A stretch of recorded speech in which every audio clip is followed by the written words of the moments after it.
ವಿದೇಶಿ ಮಹಿಳೆ ಮೇಲೆ ಲೈಂಗಿಕ ದೌರ್ಜನ್ಯ ನಡೆದ ಹೋಂಸ್ಟೇ ಅನುಮತಿಯನ್ನು ಕೊಡಗು ಡಿಸಿ ರದ್ದುಗೊಳಿಸಿ ಆದೇಶಿಸಿದ್ದಾರೆ.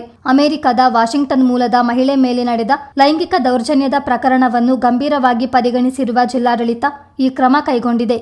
ಏಪ್ರಿಲ್ 12ರಂದು ಮಹಿಳೆಯು ಕುಟ್ಟ ಗ್ರಾಮದ ದೇವಿ ವಿಲ್ಲಾ ಎಂಬ ಹೋಂಸ್ಟೇಗೆ ಬಂದಿದ್ದರು. ಈ ಸಂದರ್ಭ ಅಡುಗೆ ಕೆಲಸ ಮಾಡ್ತಿದ್ದ ಜಾರ್ಖಂಡ್ ಮೂಲದ ವೈಜೇಶ್ ಕುಮಾರಿ ಎಂಬಾತ ಮತ್ತಿನ ಔಷಧಿ ಬೆರೆಸಿದ ತಂಪು ಪಾನೀಯ ನೀಡಿ ಆಕೆಯ ಮೇಲೆ ದೌರ್ಜನ್ಯ ನಡೆಸಿದ್ದ ಎಂಬ ಆರೋಪ ಕೇಳಿ ಬಂದಿದೆ. ಸಹಾಯಕ ಮಹಿಳೆಯು ನೆರವಿಗಾಗಿ ಪ್ರಯತ್ನ ನಡೆಸಿದಾಗ ಮಾಲೀಕ ವಿಶಾಲ್ ಹೋಂಸ್ಟೇಯ ನೆಟ್ವರ್ಕ್ ಅನ್ನೇ ಕಡಿತಗೊಳಿಸಿ ಆಕೆ ಯಾರೊಂದಿಗೂ ಸಂಪರ್ಕ ಸಾಧಿಸದಂತೆ ಪ್ರಯತ್ನಿಸುವ ಮೂಲಕ ಅಪರಾಧವನ್ನು ಮುಚ್ಚಿಹಾಕಲು ಪ್ರಯತ್ನಿಸಿರುವುದು ಬಯಲಾಗಿದೆ. ಈಗಾಗಲೇ ಪೊಲೀಸರು ಬ್ರಿಜೇಶ್ ಕುಮಾರ್ ಹಾಗೂ ವಿಶಾಲ್ನನ್ನು ಬಂಧಿಸಿದ್ದಾರೆ. ಕಳೆದ 2024ರ ಜನವರಿಯಲ್ಲಿ ಪರವಾನಗಿ ಪಡೆದಿದ್ದ ದೇವಿ ವಿಲ್ಲಾ ಹೋಂಸ್ಟೇಯನ್ನು ಇದೀಗ ಪ್ರವಾಸೋದ್ಯಮ ಇಲಾಖೆ ಬಂದ್ ಮಾಡಿದೆ. ಈ ಮಧ್ಯೆ ಎಲ್ಲಾ ಹೋಂಸ್ಟೇಗಳು ಪ್ರವಾಸಿಗರ ಸುರಕ್ಷತಾ ನಿಯಮಗಳನ್ನು ಕಡ್ಡಾಯವಾಗಿ ಪಾಲಿಸಲು ಜಿಲ್ಲಾಡಳಿತ ಕಟ್ಟುನಿಟ್ಟಿನ ಸೂಚನೆ ನೀಡಿದೆ.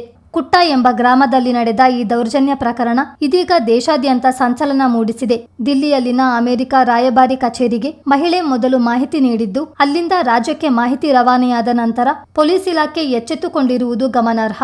ಅತಿಥಿ ದೇವೋದ್ಭವ ಎಂಬ ಪರಿಕಲ್ಪನೆಯಡಿ ಕೊಡಗಿನಲ್ಲಿ ಆರಂಭವಾದ ಹೋಂಸ್ಟೇ ಸಂಸ್ಕೃತಿಗೆ ಈ ದೌರ್ಜನ್ಯ ಪ್ರಕರಣ ಮಸಿ ಬಳಿದಿದೆ ಎಂದರೂ ತಪ್ಪಲ್ಲ. ಚಿತ್ತಾರ ನ್ಯೂಸ್, ಮಡಿಕೇರಿ.